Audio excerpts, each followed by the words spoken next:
नमस्ते बच्चों, कक्षा 5 विषय गणित में आज हम प्रश्नावली 6 भिन्न की समझ इसके प्रश्न हल करेंगे। तो प्रश्न हल करने से पहले देखिए भिन्न किसे कहते हैं इसके बारे में देखते हैं। तो देखिए कक्षा 3 और 4 में भी अपने भिन्न के बारे में पढ़ चुके हैं। तो भिन्न एक ऐसी संख्या है जो किसी संपूर्ण यानी किसी पूरी वस्तु के किसी भाग को दर्शाती है। भाग यानी टुकड़े को। जैसे देखिए मान लीजिए एक रोटी है और अपने इसको 2 बच्चों में बांटना है, तो क्या करना पड़ेगा, अपने को इसके 2 टुकड़े करने पड़ेंगे। तो ये टुकड़ा एक बच्चे को दे देंगे और ये एक बच्चे को दे देंगे। अब इनको मिलने वाला भाग कितना है, तो देखिए एक रोटी के 2 टुकड़े करने पर यानी आधी आधी रोटी होगी, तो इसको अपने क्या कहेंगे, लिखेंगे जब, तो 1/2 यानी 2 टुकड़ों में से एक टुकड़ा मिलेगा दोनों प्रत्येक बच्चे को। तो ये जो संख्या है ये क्या कहलाती है, एक भिन्न है। देखिए तो ये एक पूरी चीज़ के किसी टुकड़े को यानी एक भाग को दर्शा रही है। तो भिन्न को किसके रूप में लिखा जाता है, भिन्न होती है अंश बटा हर के रूप में, अंश बटा हर। तो अब इसमें 1/2 ये एक भिन्न है, इसमें जो एक है ये क्या है, अंश है, और हर कितना है इसका, 2 है। अब देखिए इसके जो प्रश्न है कि इन बंटवारों को देखो और इनके बीच बने बॉक्स में से बड़े से छोटे और बराबर का निशान लगाइए। पहला प्रश्न देखिए इसका 1/4 और 3/4 ये दो भिन्न है। अब हमें इसके बीच में छोटे बड़े और बराबर का ये निशान लगाना है। तो जब हमें भिन्नों को छोटा बड़ा बताना हो तो आपको ध्यान रखना है कि जब भिन्नों के हर बराबर हो। अब इसमें देखिए इसका हर भी 4 है और इसका हर भी 4 है। तो जब भिन्न के हर बराबर हो तो जिसका अंश बड़ा होगा वो भिन्न क्या होगी, बड़ी होगी। अब देखिए हर दोनों के बराबर है और अंश किसका बड़ा है, ये 3/4 इसका अंश बड़ा है, तो ये भिन्न बड़ी है। तो जो संख्या बड़ी होती है उसकी तरफ इस चिन्ह का जो खुले वाला मुंह है वो बड़ी संख्या की तरफ होता है। अब देखिए जो दूसरा है 1/2 और 1/2, तो ये दोनों क्या है, बराबर हैं, बिल्कुल एक जैसी हैं, तो इसके बीच में बराबर का चिन्ह आ जाएगा। फिर देखिए जो तीसरा प्रश्न है 1/3 और 1/2, इनमें से कौन सी छोटी बड़ी है।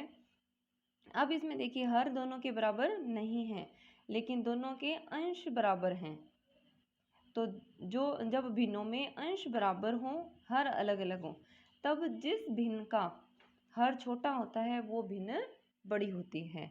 जैसे देखिए ये 1/3 है और ये 1/2, यानी अगर हम एक रोटी के 3 टुकड़े करें, एक रोटी के 3 टुकड़े, देखिए 1 2 और ये 3 टुकड़े हो गए। इसी तरह से अब इसमें एक रोटी के 2 टुकड़े करें, तो अब आप देखिए कौन सी रोटी के टुकड़े हैं वो बड़े होंगे। अब देखिए इसमें एक रोटी के अपने 3 टुकड़े कर दिए तो ये तो क्या हो जाएंगे, टुकड़े छोटे होंगे ना। और अब इसमें एक रोटी के अपने 2 ही टुकड़े किए हैं तो इस रोटी के जो टुकड़े हैं ये क्या होंगे, बड़े होंगे। तो वो यहाँ पर है कि जब भिन्नों के अंश सेम हों तो जिस भिन्न का हर छोटा होता है वो भिन्न क्या होती है, बड़ी होती है, यानी इस रोटी के टुकड़े हैं ये बड़े होंगे। तो 1/2 है ये क्या है, बड़ी है। अब आगे चौथा प्रश्न है, देखिए 1/4 और 2/3, इन दोनों में से बताना है कौन सी छोटी बड़ी है। तो अब इसमें देखिए दोनों के हर भी अलग अलग हैं और दोनों के अंश भी अलग अलग हैं। तो ऐसे कंडीशन में अपने क्या करेंगे कि दोनों भिन्नों के जो हर है इनको बराबर कर लेंगे, और दोनों हर को बराबर करने के लिए क्या करेंगे अपने, अब इस भिन्न को इसके हर से गुणा कर देंगे और इस भिन्न को इसके हर से गुणा कर देंगे। तो देखिए यानी भिन्न के जो हर हैं वो बराबर करने के लिए दोनों भिन्नों को एक ही संख्या से गुणा करना होगा, अंश और हर को। तो जैसे 1/4 है, अब इसके हर को अगर 3 से गुणा करेंगे तो अंश को भी 3 से गुणा करना होगा, यानी 1/4 को इधर जो भिन्न है इसका हर 3 है इससे गुणा कर दिया, और इसी तरह से दूसरी भिन्न है 2/3, इस भिन्न को इस हर से यानी 4 से गुणा कर दिया, तो अंश को भी 4 से और हर को भी 4 से सेम संख्या से गुणा करना है। तो देखिए 1/4 है ये कितनी हो जाएगी, 3 एकम 3 और 4 3 12, 3/12 बन गई। और इसी तरह से जो ये है 2 चौके 8 और 3 चौके 12, यानी अपने पास जब इनके हर बराबर किए तो भिन्न आ गई 3/12 और 8/12। अब देखिए दोनों के हर क्या हो गए, बराबर हो गए, तो जिसका अंश बड़ा है वो भिन्न क्या होगी, बड़ी होगी। तो ये वाली भिन्न बड़ी होगी, और ये किससे बनी है, 2/3 से, तो इसमें 2/3 बड़ा है। तो ध्यान क्या रखना है कि जब हर सेम हो तब जिसका अंश बड़ा है वो भिन्न बड़ी होगी। फिर जब अपने पास अंश एक जैसे हों तो जिस भिन्न का हर छोटा होता है वो भिन्न क्या होगी, बड़ी होगी। और जब अंश भी अलग अलग हों और हर भी अलग अलग हों तब अपने क्या करेंगे, इन भिन्नों के हर को बराबर कर लेंगे, और हर बराबर करने के लिए इस भिन्न को देखिए इससे इसके हर से गुणा कर दिया और इस भिन्न को इसके हर से गुणा कर दिया। तो इस तरह से ये अब हर बराबर हो गए तो जिसका अंश बड़ा है वो बड़ी होगी। आगे इसका दूसरा प्रश्न है कि नीचे लिखी भिन्नों को बांटने के रूप में लिखें।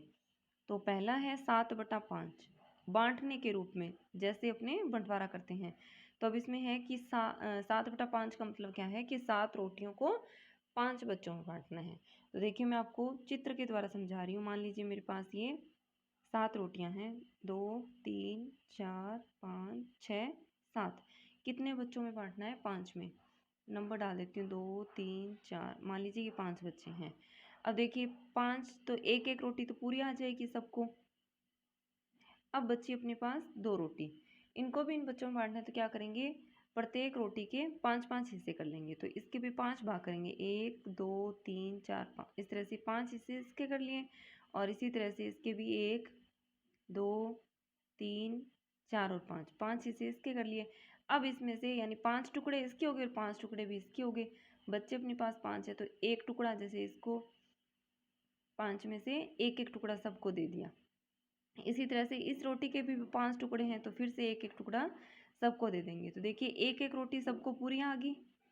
फिर उसके बाद में इसमें से 5 टुकड़ों में से एक एक टुकड़ा सबको मिल गया, तो 5 टुकड़ों में से एक टुकड़ा मिला, इसको भिन्न के रूप में क्या लिखेंगे, 1/5। यानी जो टोटल टुकड़े कितने हैं, 5, और इसमें से मिला कितना है, 1 भाग, तो इसे लिखा जाएगा 1/5। इसी तरह से इसमें भी 5 टुकड़े हैं यानी 5 भाग हैं, तो इसमें से एक एक भाग मिला है, तो ये भी कितना हो गया, 1/5। तो एक एक रोटी पूरी, और इस रोटी में से 1/5 भाग और इस रोटी में से 1/5, तो 1/5 और 1/5 को जोड़ेंगे तो कितना हो जाएगा, हर बराबर है तो 1 और 1 कितना हो गया, 2, 2/5। तो 1 से ही 2/5 सभी को कितनी रोटी मिलेगी, 1 से ही 1 रोटी और 2/5 भाग, यानी 1 से ही 2/5। तो इस तरह से जब भिन्नों को बांटना हो तो अपने इसको किस क्रिया से करेंगे, भाग के द्वारा बांटेंगे इसको। तो देखिए 7/5 यानी 5 का 7 में भाग देना है। हमेशा ही हर का अंश में भाग दिया जाता है, तो 5 यहाँ भाजक की जगह लिखेंगे और 7 भाज्य की जगह। अब भाग देंगे तो देखिए 5 का पारा कहाँ तक पढ़ें कि 7 आए या 7 से कम। तो 5 दूनी तो 10, ज़्यादा हो जाता है, भाग किस पर जाएगा, 1 पर। 5 1 कम 5। अब घटाएंगे तो 7 में से 5 गया 2, 2 5 से कम है, भाग नहीं जाएगा। आगे उतारने के लिए अपने पास कोई संख्या नहीं है, तो अपने क्या आ जाएगा उत्तर, ये शेषफल हो गया। तो जब इसको लिखेंगे अपने, तो जो अपना भागफल है वो पूर्ण संख्या की जगह, और जो शेषफल है वो अंश की जगह, और जो भाजक है जिसका भाग दिया था वो आ जाएगा हर की जगह। तो क्या बन जाएगी संख्या, 1 से ही 2/5। तो इस तरह से जो बांटने के प्रश्न हैं वो हमें किसके द्वारा करने हैं, यानी जब बंटवारा करना होता है तो भाग के द्वारा करेंगे। आगे जैसे इसका दूसरा प्रश्न है 13/6, तो अब इसमें भी क्या करेंगे, 13 में 6 का भाग देंगे। तो देखिए पहला अंक इसका 1 6 से कम है, भाग नहीं जाएगा, अगला अंक और मिलाएंगे तो पूरी संख्या में भाग लेना पड़ेगा 13। अब देखिए 6 दूनी 12, 13 में से 12 घटाएंगे तो आ जाएगा 1। अब फिर देखिए 1 6 से कम है, भाग नहीं जा रहा, आगे से उतारने के लिए अंक अपने पास है नहीं, तो 1 क्या रह गया, शेषफल रह गया। अब इसको लिखेंगे तो वही 2 जो भागफल है वो पूर्ण संख्या की जगह, जो शेषफल है वो अंश की जगह और जिसका भाग दिया था वो हर की जगह। तो अपनी भिन्न क्या बन जाएगी, 2 से ही 1/6। इसी तरह से आगे अगला प्रश्न है 3/2, तीसरा है इसका। तो इसमें भी क्या करेंगे, 2 का 3 में भाग देंगे। तो 2 एकम 2 घटाएंगे तो 3 में से 2 गया 1, एक शेषफल रह गया। तो अब देखिए जब इसको लिखेंगे तो 1 और ये जो शेषफल है ये अंश की जगह और जिसका भाग दिया था वो हर की जगह, यानी 1 से ही 1/2 आ जाएगा। अब इसी तरह से इसका जो चौथा प्रश्न है ये आप स्वयं हल करेंगे। तो आप इस वीडियो को देखेंगे और इन प्रश्नों को हल करेंगे। बाकी के प्रश्न अपने अगली वीडियो में करेंगे। धन्यवाद।